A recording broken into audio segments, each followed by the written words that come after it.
In this video, I'm taking you to Cartagena and show you the absolute best the city has to offer.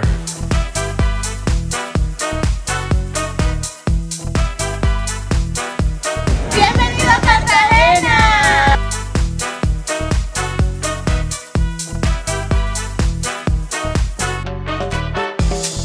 Bienvenido a Colombia.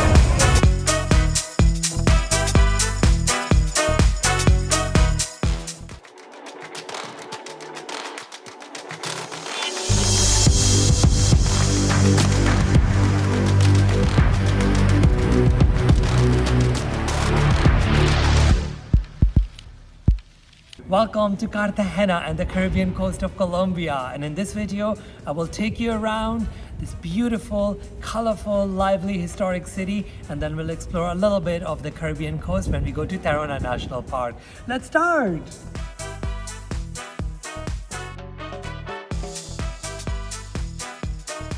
I'm starting exploring Cartagena from its old town, and this is the entrance, the famous clock tower that everyone wants a photo with. Let's get inside, it's really loud, I'll tell you a bit more.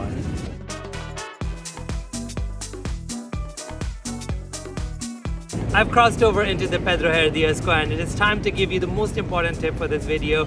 Wake up early. It is 7 a.m. and you can see the sun, what it's doing to me. The sun is brutal here. But secondly, and more importantly, the cruise ships start rolling over from 9 a.m. By 10 a.m. the tour guides take over and the place is an absolute mayhem. So you want to wake up early, I promise you. Now, over to Cartagena. So this is historic center number 1. This was for the rich and the wealthy, that's why you have the city walls around it, the ramparts. And this is where you get the governor's mansion, some cathedrals, some really important, historical places. But just as importantly, across you have Getsemani, which was for the poor people. And that's where most of, the street culture, the street art originated, and that's where you will find most of the fun. I really like Getsemani. It is absolutely amazing. And I would recommend that you stay there as well. So I will show you a few important things that we do here, and then we head over to Getsemani. This is San Pedro Square, dedicated to one of the biggest humanists of Cartagena. Well, the ones we know of, because he was white, a Spanish priest who came all the way here. He used to comfort the slaves, people coming from Africa, and for that reason he was turned into a saint after his death. So he used to live in the monastery there. The church was built later when he was canonized.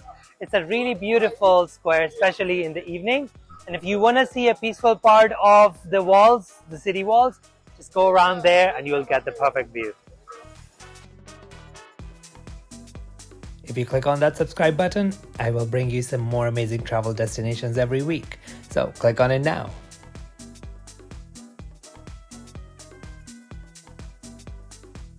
Here's another absolute must you need to do in Cartagena. You need to meet a palanquera. You will see quite a few of these ladies around the old town.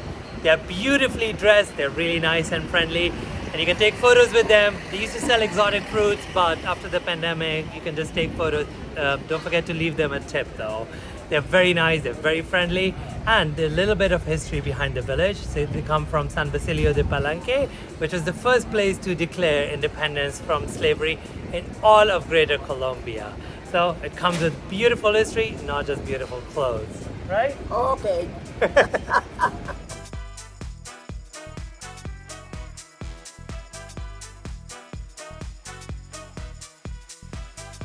Simón Boulevard Square is my favorite in the entire city. And I feel like if I were a writer, I would come here for some inspiration because it's colorful, it's lively, it's great for people watching. There's like all sorts of people, pigeons, lots of birds chirping as well. And I hope Gabo came here for some inspiration as well. I really hope so. So there's one exception to all this beauty, and that is this building behind me, the Palace of Inquisition. And sadly, all the horrors of Inquisition that came with this place. The sad part of the history of Colombia, well, the whole of mankind actually. So we're moving on to the next stop now.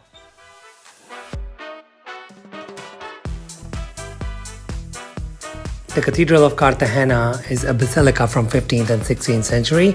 It is a national monument right next to Simón Boulevard Square and definitely worth a quick visit.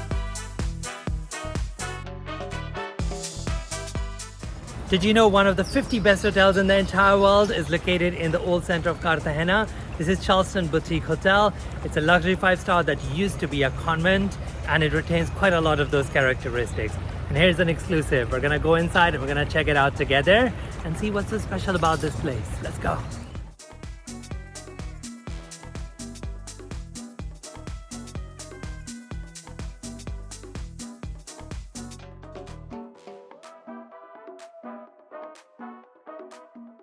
People from Cartagena are called Cartageneros, and the ones from Caribbean coast, Costeños. And we know 3 of the famous ones: Shakira, Sofia Vergara, and my absolute favorite, Gabriel Garcia Marquez.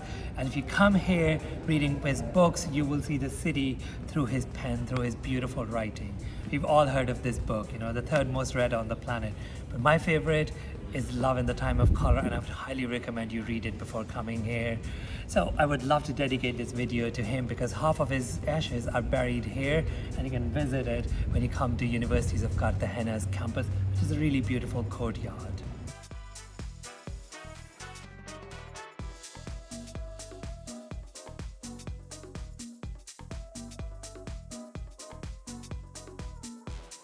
I've been trying to find a colonial house to show you from inside, but it's not an easy task in the historic center. Either they're private or they've been converted extensively. But I managed to find one for you. So this one is a beautiful colonial house that's been converted into a restaurant, but it retains most of the characteristics. The wooden balconies, the beautiful courtyard, lots of plants, you know, to bring that freshness into the heat of Cartagena. So what I find really interesting about this place is that it's no less than a cultural exchange, you know. The style came from the Moors to the Spanish and Spanish all the way here. And I'm absolutely in love with how global the world even back then was. And then we continue to the next stop.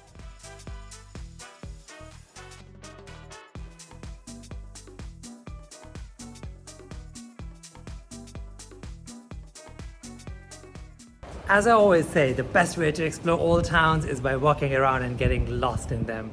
And that's exactly what you should do as well. Keep half a day for this though.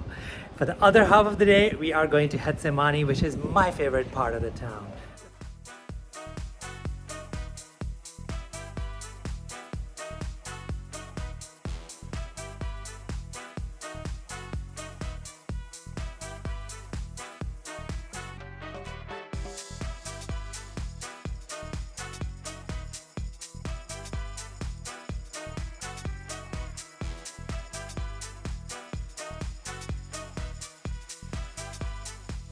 Cartagena is not the city it is without its vendors, but that comes with a little bit of challenge. People approach you all the time, but I found a really simple solution for you. So whenever someone approaches you and you don't want that, simply just look at them, smile and say no gracias. Honestly, people leave you be. If you ignore them, they stick around. Do not do that. I promise you.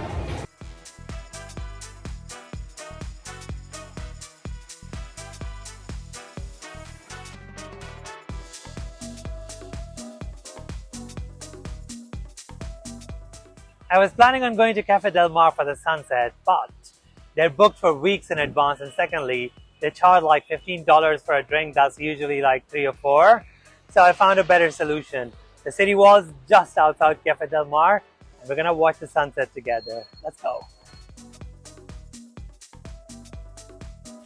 The sunset on city walls is absolutely gorgeous, and the place turns into a little bit of a party district, but this is nothing compared to Getsemani. You'll see.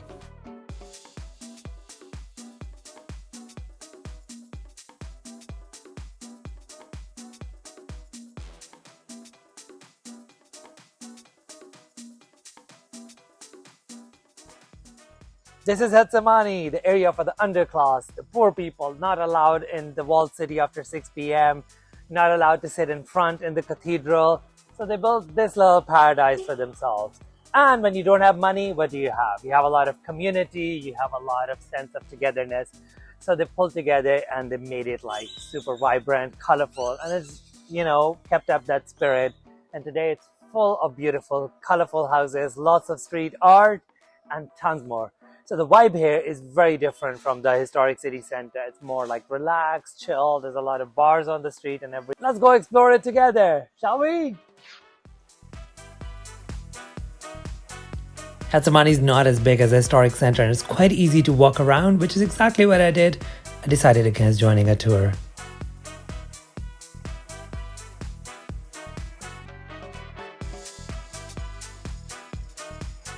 You've seen Getsemani by day, but there's another side to this place. At night, it completely transforms into a party district and it becomes super lively. You know, there's a lot of street food in Plaza Trinidad, and you have like small squares where you can get like nicer, quieter bars if you prefer, but it is full of life. Let's go check it out. I honestly preferred Getsemani by night compared to the historic center. Be careful with your wallet though, because mine got pickpocketed right the very first day.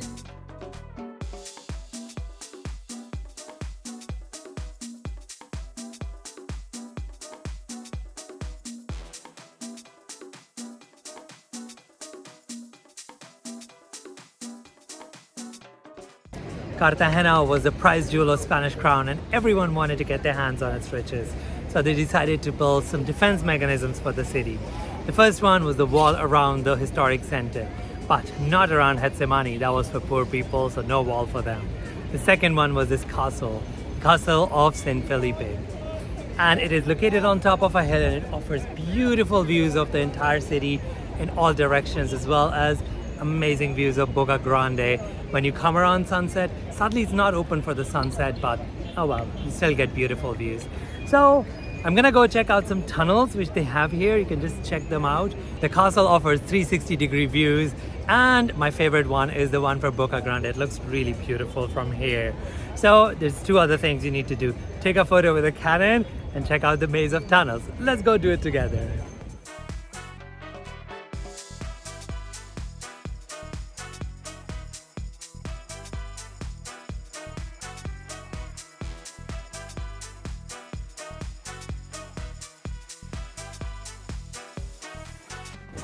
I haven't done anything that's to do with modern Cartagena, so I've decided to come to Boca Grande to see that amazing view of sunset.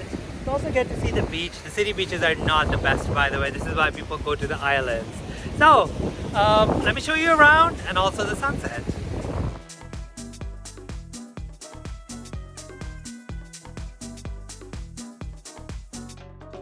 Another absolutely stunning sunset. I love Colombia already. There are two things I sadly could not do because of the time. One is the mud volcano. It's a half-day trip and sadly I didn't have that time. Secondly, I wanted to go to the islands, but they're really crowded and there's like tons of boats. It's just like crazy. So I decided to come to some better beaches on the Caribbean side. One I could totally have to myself and with an amazing jungle adventure attached to them. So I'm in Tayrona National Park and that's all from Cartagena. Click on the link above and meet me here. You won't regret it, I promise you.